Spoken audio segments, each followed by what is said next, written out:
ഈശോ മിശിഹായ്ക്കും സ്തുതിയായിരിക്കട്ടെ. യേശു ക്രിസ്തുവിൽ സ്നേഹം നിറഞ്ഞവരെ, ഓരോ നോയമ്പ് കാലഘട്ടവും ഓരോ യാത്രയാണ്. നമ്മുടെ ജീവിതത്തിലെ ആത്മീയതയുടെ അളവ് അല്ലെങ്കിൽ പ്രാധാന്യം എത്രത്തോളം ആണ് എന്ന് തിരിച്ചറിയാനുള്ള ഓരോ യാത്രയാണ് നോയമ്പിലൂടെ നാം നടത്തുന്നത്. ഈ യാത്ര നടത്തുമ്പോൾ പല ചോദ്യങ്ങൾക്കുള്ള ഉത്തരങ്ങൾ നാം കണ്ടെത്തേണ്ടത് അത്യാവശ്യമാണ്. എൻ്റെ ഹിതത്തിനാണോ ദൈവത്തിൻ്റെ ഹിതത്തിനാണോ ഞാൻ കൂടുതൽ പ്രാധാന്യം കൊടുക്കുന്നത്? അല്ലെങ്കിൽ ഈശോയ്ക്ക് എൻ്റെ ജീവിതത്തിൽ എന്ത് സ്ഥാനമാണ് ഞാൻ നൽകിയിട്ടുള്ളത്?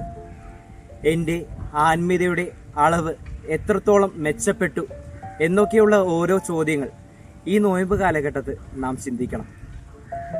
നമ്മുടെ ഉള്ളിലേക്ക് നടത്തേണ്ട യാത്രയ്ക്ക് പകരം പലപ്പോഴും നമ്മിൽ പലരും വിശ്വാസത്തിന് പുറത്ത് നമ്മുടെ ആവശ്യങ്ങൾ നിറവേറ്റുവാൻ വേണ്ടി ദൈവഹിതത്തിന് പകരം നമ്മുടെ ഹിതത്തിന് മുൻതൂക്കം നൽകിക്കൊണ്ട് കുരിശുകളുമേന്തി പീഡാസനാനുഭവ ധ്യാനങ്ങൾ ചിന്തിച്ചുകൊണ്ട് ഓരോ പള്ളികൾ കയറിയിറങ്ങി സന്ദർശിക്കുമ്പോഴും നാം ചിന്തിക്കേണ്ടത് നമ്മുടെ ജീവിതത്തിൽ നമ്മുടെ ആത്മീയത എത്രത്തോളം മെച്ചപ്പെട്ടു എന്നതാണ്.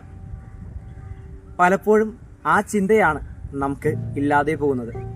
ഈ നോയമ്പ് കാലഘട്ടത്ത് ഓരോ പള്ളികൾ സന്ദർശിക്കുന്നതിന് പകരം പ്രിയപ്പെട്ടവരെ, നമുക്ക് നമ്മുടെ ഇടവകയിലെ ദിവസം തോറും നടക്കുന്ന പരിശുദ്ധ കുർബാനയിലും ആഴ്ചതോറുമുള്ള കുമ്പസാരങ്ങളിലും വളരെ ആഴമായ ഭക്തിയോടും തീക്ഷ്ണമായ പ്രാർത്ഥനയോടും തികഞ്ഞ സ്നേഹത്തോടും കൂടെ പങ്കെടുക്കാൻ സാധിക്കണം.